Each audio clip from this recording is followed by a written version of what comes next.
Have you ever given someone everything? Your time, your money, your whole heart, and watched them use it against you? I'm 63 years old, and I spent the last 4 years of my life paying for a lifestyle I was never invited to be part of. My name is Margaret Holloway. I'm a retired school principal from Barrie, Ontario. I raised my son, Connor Holloway, alone after his father passed from a heart attack when Connor was 11 years old. I worked double shifts. I took on tutoring on weekends. I skipped vacations, drove a car with a cracked dashboard for 6 years, and ate more frozen dinners than I care to admit. All so Connor could have what he needed. Hockey equipment, university tuition, a used car when he turned 19. I didn't do it to be thanked. I did it because he was mine, and you take care of what's yours. Connor grew into a good-looking young man. Smart, charming. Too charming. Maybe. That should have been my first warning. He met Priya Anand at a real estate conference in Toronto when he was 28. She was a marketing consultant with sharp eyes and sharper opinions. When Connor brought her home for the first time, she looked around my house in Barrie the way someone looks at a hotel they've already decided they don't like. She smiled when she needed to. She answered my questions with other questions, but Connor's face lit up every time she walked into a room, so I told myself I was being unfair. They got engaged 8 months later. I cried happy tears at the announcement dinner. I paid for half the wedding. $32,000. I didn't blink. This was my son. The first year of their marriage, things were fine. Distant, but fine. They lived in a condo in Mississauga. I visited once a month, always called ahead, always brought something. Food, wine, flowers. Priya was polite in the way that requires effort. Careful. Like someone performing warmth rather than feeling it. Then she got pregnant. I cannot describe what happened inside my chest the morning Connor called to tell me. I sat down on my kitchen floor, just sat right down, and cried for 20 minutes. A grandchild. After everything, after losing Harold, after all those years of it just being the two of us, there would be someone new, someone to carry things forward. I started knitting. I bought books about grandparenting. I cleaned out the spare room in my house, thinking maybe they'd visit more often once the baby came. I was, in every possible way, ready. Evelyn came into the world on a Tuesday in November. 7 pounds, 4 ounces. Connor sent me a photo that night.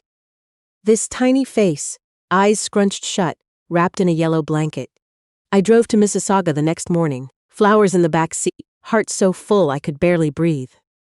I walked into that hospital room, and Priya was sitting up in bed, Evelyn against her chest.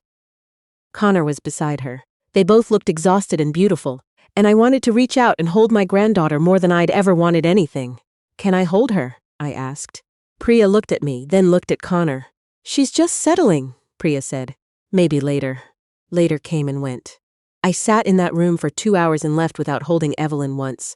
I told myself it was just the first day. New mother nerves, I understood, but the pattern didn't change. Every visit after that, there was a reason. Evelyn was sleeping. Evelyn had just eaten. Evelyn was fussy. Priya would hold her facing away from me, or hand her immediately to Connor the moment I reached out. Once I arrived, and Priya had her mother there. A woman I'd met twice, and Evelyn spent the whole afternoon in her grandmother Anand's arms, while I sat across the room with a cup of tea that went cold. I never said anything. I didn't want to cause conflict. I didn't want Connor caught in the middle. I smiled, and I asked questions, and I brought casseroles, and I drove home on the 400 in the dark, and cried the whole way back to Barrie. What I didn't talk about, not even to my closest friend Audrey Marsh, was the money. It had started small. A few months after the wedding, Connor had called asking if I could help with a shortfall on their mortgage payment. They'd had some unexpected expenses, he said. Of course, I helped. $2,500. The next month, Priya's car needed repairs. Another $2,000. Then there was the kitchen renovation they'd started before properly budgeting for it. $12,000. Then Connor's business idea. He wanted to start a property investment company. And he needed seed capital. $40,000. I took it from Harold's life insurance money. The money I'd promised myself I'd never touch unless it was an emergency. Connor said it was an investment. He'd pay me back with interest once things got rolling. That was 3 years ago. In the meantime, I kept helping because I didn't know how to stop. A vacation to Portugal when I'd never left Canada. A new SUV for Priya. Private newborn photography sessions that cost more than my first car. I wasn't asked directly most of the time. Connor would mention something. Priya really had her heart set on this stroller. It's just out of our range right now, and I would feel the silence that followed, and I would say what I always said. How much do you need? I want to be honest about something, because I think it matters. I wasn't only giving out of love. Part of it was fear. Fear that if I said no, the visits would stop, the phone calls would thin out, that the little access I already had to Evelyn would disappear completely. I was paying in some way for proximity to my own family. I just couldn't let myself say that out loud. It was my friend Audrey who finally made me say it out loud. Audrey Marsh has known me since we taught at the same schools in the 90s. She is blunt in the way that only people who genuinely love you can be. One evening in March, I was at her kitchen table going over my bank statements. I'd started doing that because I couldn't figure out where my retirement savings were going, and she watched me for a while without saying anything. Then she said, "Margaret, how much have you given them?" I added it up. Right there. I'd never done it all at once before. $114,000. In 4 years. Audrey didn't say anything for a long moment. Then she said, "And when did you last hold Evelyn?" I thought about it. "Her newborn photos," I said. Priya asked me to hold her for one of the shots, for the photo. Audrey reached across the table and put her hand over mine. "You know what this is," she said. I did know. I just hadn't wanted to name it. That night, I drove home, and I sat in Harold's old chair in the living room, and I made myself think clearly for the first time in years. I thought about what Harold would say if he could see me. He was a quiet man, Harold, but he had a way of cutting through things. He would have said, "You're not their mother anymore. You're their bank." I started to look more carefully at things after that. Connor had told me the property investment company was struggling. The market, he said. Always the market. But I'd seen photos on Priya's social media of a weekend trip to Mont Tremblant. Business class tickets to Vancouver. A kitchen remodel that looked nothing like the modest update they'd described to me. I wasn't on Priya's main account, but her sister followed a design account that had tagged their home in a post. The kitchen had marble countertops and a La Cornue range. I had to look up what a La Cornue range was. It cost more than my car. I called a financial advisor, a woman named Sandra Okafor, who my doctor had recommended. I didn't tell Connor. Sandra was careful and thorough and not unkind when she told me what I already suspected, that my retirement picture was significantly compromised, that if I continued at this rate, I would be working until I was 70, minimum, that the money I'd given Connor was gone. She said deployed, but we both knew what she meant. I asked Sandra what she would do. She said I'd stop. Just like that. I'd stop. I drove to Mississauga on a Saturday in April. I didn't call ahead. This was deliberate. I'd thought about it for 2 weeks, and I needed to see them in their natural state, not the prepared version they showed me when I was expected. Connor answered the door in a golf shirt I didn't recognize, expensive looking. Behind him, I could see Evelyn in a play structure in the living room. She was 2.5 by then, all curls and noise. And my chest did that thing it always does. Tightened and ached at the same time.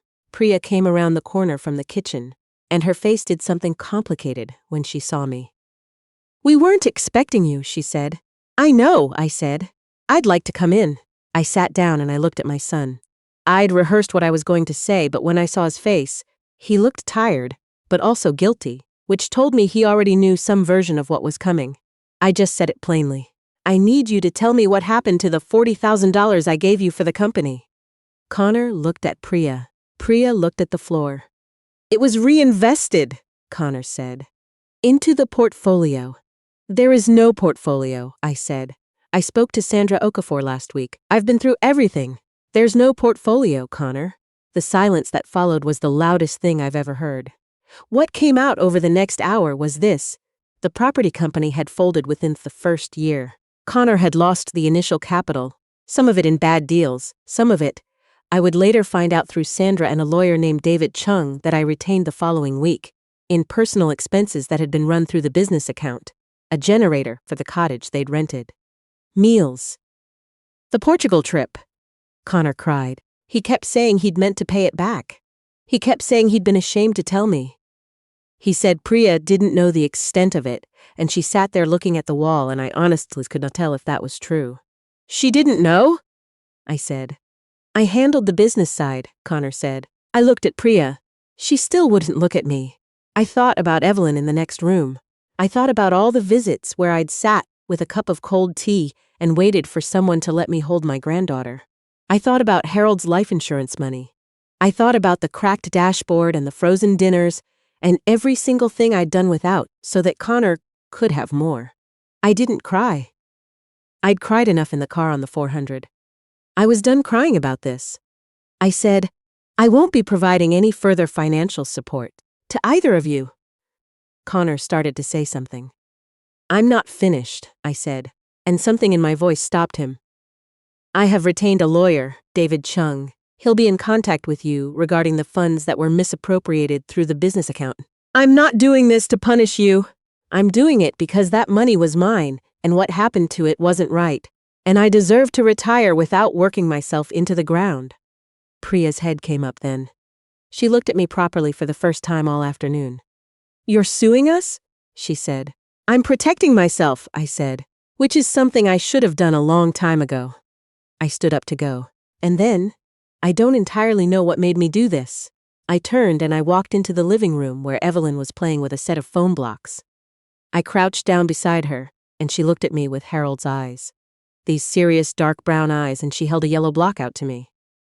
Bah, she said, which was her word for a lot of things. It might have meant block. It might have meant something else entirely. I took the block from her. I held it for a moment. Thank you, sweetheart, I said. Then I walked out. The legal process, I'll be honest, was not simple or fast. David Chung was thorough and realistic with me. He said we would likely be able to recover a portion of the funds, not all of it, and that the process would take time and would be uncomfortable. He was right on all counts. There were emails to produce, bank records to subpoena, a mediation session in October that I sat through with my hands folded in my lap, while Connor looked at the table, and Priya looked at her lawyer. Connor called me 3 times the week before mediation. I let 2 of those calls go to voicemail. On the 3rd one, I picked up. Mom, he said, and his voice cracked on the word. I'm sorry. I need you to know that. I know you're sorry, Connor, I said. Sorry doesn't rebuild my retirement fund. What do we do? He said. What do I do to fix this? You work with David Chung's office, I said. You're honest about the numbers. And then you figure out how to live within what you actually earn. And us? He said. You and me? I sat with that for a moment. I looked out my kitchen window at the backyard, at the bird feeder Harold had built the spring before he died. It still works. I still fill it. We're not done, I said. But we're not the same as we were. That's just the truth of it. By December, we had reached a settlement. Not everything I'd given them, David had been honest about that, but $61,000, structured as a repayment schedule over 5 years. It wasn't nothing. It was enough that I could breathe. Christmas that year was quiet. I hosted myself, which I hadn't done in a long time. Audrey came. My neighbor Frank came with his daughter. I made a standing rib roast and 2 kinds of pie, and we sat around my table, and it was, genuinely, one of the better Christmases I'd had in a while. Connor and Priya came for Boxing Day. It was tense in the way that newly honest things always are, but something had shifted. Priya, to her credit, had started couples therapy and individual therapy, and she was different in a way I couldn't fully name. Less armored, maybe. More tired, but more real. She handed Evelyn to me when they arrived. Just like that. No calculation, no performance. Just handed her to me and said, She's been asking about Grandma Holloway. Evelyn put her hands on either side of my face the way small children do, completely unself-conscious, and I held her and she smelled like baby shampoo and something sweet, and I had to look at the ceiling for a moment to keep myself together. I'm telling you this not because everything is fixed. It isn't. Connor and I are still rebuilding something that got badly damaged, and I don't pretend otherwise. Priya and I are cautious with each other, politely, carefully. The repayment schedule is real and being met. But I'm not funding a life I was excluded from anymore. I work with what I have. I fill Harold's bird feeder. I have lunch with Audrey on Thursdays. And once a month, on a Saturday, I drive down the 400 to Mississauga, and when I walk through that door, my granddaughter runs to me. That part, no one can put a price on, and no one will ever take it from me again.